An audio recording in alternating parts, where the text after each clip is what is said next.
Religious superstition has taught people to be afraid of God. You trust yourself more than you trust God, and yet you know that in the ultimate sense you cannot breathe or walk or move without the direct impelling force of His presence in the brain, in the heart, in the cells of the body. Just because you have become accustomed to dependence on food, air, and sunshine, you think these externals support your life. It is a delusion to think so. You are directly dependent on one power, which is God. Because He is the All-Supreme, religious superstition has taught people to be afraid of God. That is not the relationship you want with your Heavenly Father. I don't give you the hellfire and brimstone gospel.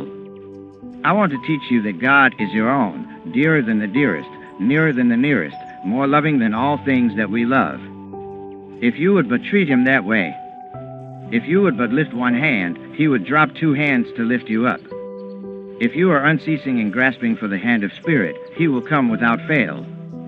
God has put me through the greatest trials, but as often as I felt He was gone, He came with violent shakings to free me from my poutings against Him.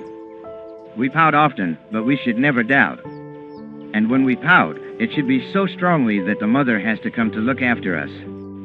Of course, I don't pout for my needs anymore, but for those of the organization. God won't tell me until the last minute that He is coming to my aid, but He does come, without fail. I find that He is with me always. Never has He failed me. If you have that trust and if you love Him more, you shall feel that He has loved you always, and that it was you who didn't seek Him. That is why you thought He was away. He is never indifferent to us. We are indifferent to Him. God is compassionately aware that He has sent us here into this troublesome world, and if He cares for the sparrows that are sold for a farthing, how much more does He care for us? Only He wants to be sure of our love, so He plays hide and seek with us. God has an inferiority complex. He is not sure whether the devotee truly wants Him or something else. I tell Him often, Lord, if they only knew how wonderful You are, they would seek You. But You keep Yourself hidden in the flowers, in the clouds, and the ether. Yet when you look at the beauty and wonders of nature, how can you doubt God? He works in everything, and His tools are life and intelligence. Just as ships at sea can be controlled by a radio, so are we controlled by the radioed power and intelligence of God. Without His beam of life, we are dead. Why not seek that power which is the source of our being? Why not seek the giver instead of the gifts? That is where the real freedom lies.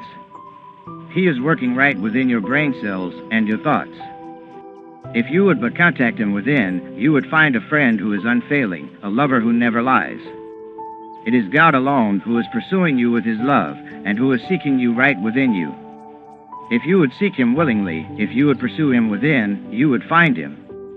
It is only the misuse of your free will and the resistance of your karma, the effects of past wrong actions, that prevent the quickening of your footsteps toward the divine goal.